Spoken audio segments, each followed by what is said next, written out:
എൻ്റെ problem solving അപ്രോച്ചാണ് ഞാൻ ഇതിനകത്ത് എഴുതിയിട്ടുള്ളത്. വ്യത്യസ്തമായ അഭിപ്രായങ്ങളുണ്ടാവാം.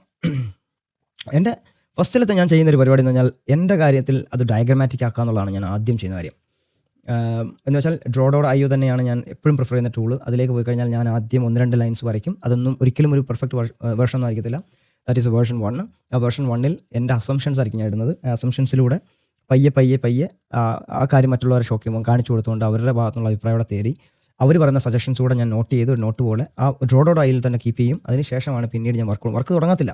കാരണം എനിക്ക് കൃത്യമായിട്ടുള്ള ആർക്കിടെക്ചർ ഫ്ലോ മനസ്സിലാവാതെ ഒരിക്കലും ഞാൻ പണി തുടങ്ങാറില്ല. അപ്പോൾ അതിൻ്റെ പേരിലാണ് ഈ പറഞ്ഞ ഹൈ ലെവൽ ഫസ്റ്റ് എന്ന് വെച്ചാൽ നിങ്ങൾ ആദ്യം തന്നെ മനസ്സിലാക്കിയിരിക്കുക എങ്ങനെയാണ് ഇതിൻ്റെ ട്രാഫിക് ഫ്ലോ നടക്കുക എന്നുള്ളത് കൃത്യമായിട്ട് മനസ്സിലാക്കിയിരിക്കുക. ഇപ്പോൾ ഉദാഹരണം പറയുകയാണെങ്കിൽ ഞങ്ങൾക്ക് പ്രോജക്റ്റിൽ ഒരു ഇഷ്യൂ ഉണ്ടായിരുന്നു. സർട്ടിഫിക്കറ്റ് ഇഷ്യൂ എക്സ്പയർ ആയി. SSL ഇഷ്യൂ ഭയങ്കര കോമൺ ആണ്. പക്ഷേ അത് കൂടുതൽ ആൾക്കാർക്ക് അറിയത്തില്ല എങ്ങനെയാണ് SSL വർക്ക് ചെയ്യുക എന്നുള്ളത്. SSL and TLS certificate management എങ്ങനെ വർക്ക് ചെയ്യാൻ അറിയത്തില്ല.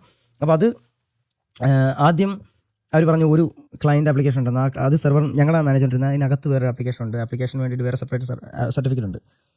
അപ്പോൾ അതാണ് എക്സ്പയർ ആയെന്ന് പറഞ്ഞിട്ട് നമ്മൾ ആ സർട്ടിഫിക്കറ്റ് റീഇഷ്യൂ ചെയ്തു, റിന്യൂവൽ ചെയ്തു. എന്നിട്ടും ഇഷ്യൂ ഫിക്സ് ആയില്ല. ആദ്യം തന്നെ ചെയ്യേണ്ടത് അത് സർട്ടിഫിക്കറ്റ് എക്സ്പയർ ആയോ നോക്കലായിരുന്നു. ഞങ്ങളുടെ ഉത്തരവാദിത്തമല്ലായിരുന്നു. നമ്മൾ പറഞ്ഞ കാര്യം നമ്മൾ ചെയ്തു കൊടുത്തു മാത്രം. അപ്പം വന്നു കഴിഞ്ഞപ്പം വീണ്ടും ആ ഇഷ്യൂ പെർസിസ്റ്റ് ചെയ്തു. അപ്പം ഇഷ്യൂ പരിഹരിച്ചില്ല. അപ്പോഴാണ് ലോഗ് നോക്കുമ്പം അപ്പുറത്തെ ആപ്ലിക്കേഷനെ കണക്ട് ചെയ്തപ്പോഴാണ് ഈ പറഞ്ഞ പ്രശ്നം ഉണ്ടായത്. അല്ലാതെ നമ്മൾ ഇവിടുത്തെ ക്ലയൻറ്റിൻ്റെ ഇഷ്യൂ അല്ല, സെർവർ ഇഷ്യൂ ആണ്. അപ്പുറത്തെ സൈഡിൽ നിന്ന് ഇഷ്യൂ വന്നത്.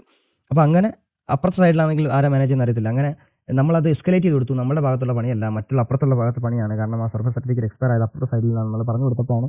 പക്ഷേ അത് ഒരുപാട് സമയം എടുത്തു. നമ്മുടെ ഭാഗത്തൊരു ബ്ലെയിമും കാര്യങ്ങളൊക്കെ വരേണ്ട സാഹചര്യമാണ്. അപ്പോൾ ഇപ്പോൾ മനസ്സിലാക്കേണ്ട കാര്യം നിങ്ങളുടെ ട്രാഫിക് ഫ്ലോ എങ്ങനെയാണ് പോകുന്നത് മനസ്സിലാക്കാതെ നിങ്ങൾ ജസ്റ്റ് ചുമ്മാ ഒരുപാട് നേരം ഡീബഗ് ചെയ്യണം.